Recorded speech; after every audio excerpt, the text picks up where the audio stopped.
Etorriak, Cristina Enea hará. Buenos días, bienvenidos y bienvenidas a Cristina Enea. Estamos en un lugar un tanto especial.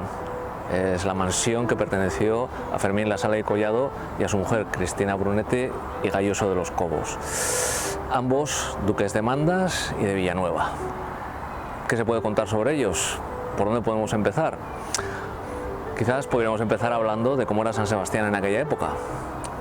Quizás qué hubieran pensado ellos si hubiesen visto a un plebeyo o casi un plebeyo con la cabeza descubierta ante una extraña cámara.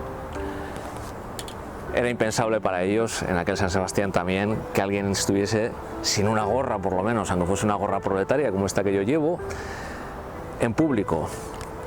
Era evidentemente aquel San Sebastián un San Sebastián curioso.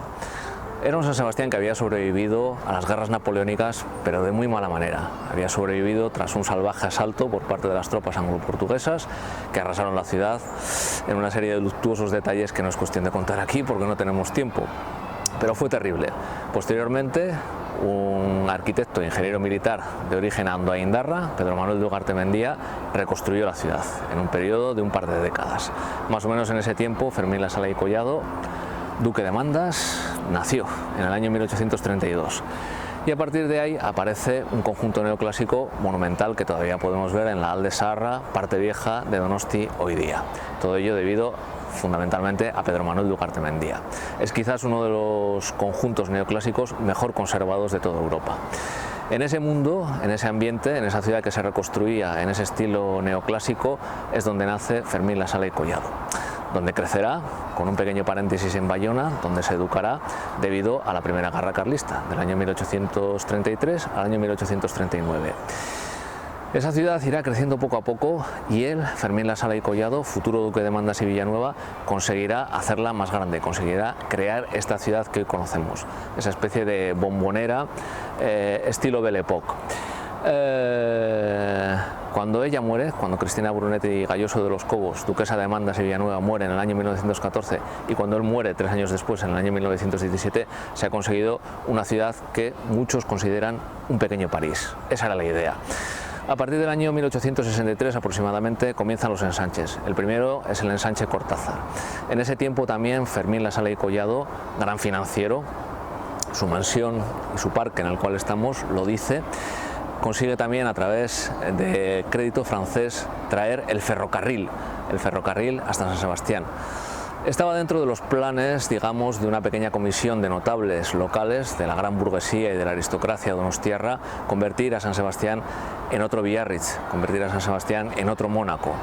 De ahí surge la idea de crear un gran casino que hoy día es el Ayuntamiento.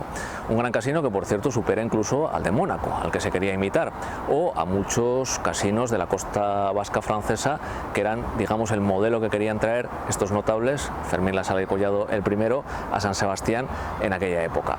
Eso es lo que se conseguirá gracias al ferrocarril y gracias a los ensanches. Los años 1863, 1865, 1867 son clave. San Sebastián ya había empezado a recibir turismo de lujo. La reina Isabel II fue aconsejada a venir aquí por su ayo, el general Castaños, debido a que tenía un problema de piel y se le recomendaban los baños de mar. Eso para empezar. Bismarck, el canciller de hierro Bismarck, la imitó. Vino aquí y en 1862 se quejaba de que era una ciudad sin comodidades. Era una ciudad sin comodidades y a partir de 1863 San Sebastián se acaba convirtiendo en una ciudad mucho más lujosa, con ferrocarril y que finalmente acabará siendo lo que hoy conocemos, esa gran ciudad de la Belle Époque preparada para recibir un turismo de lujo. Ese fue el San Sebastián, la Donosti de la época de los duques de Mandas y Villanueva, Fermín Lasala y Collado y Cristina Brunetti y Gayoso de los Cobos.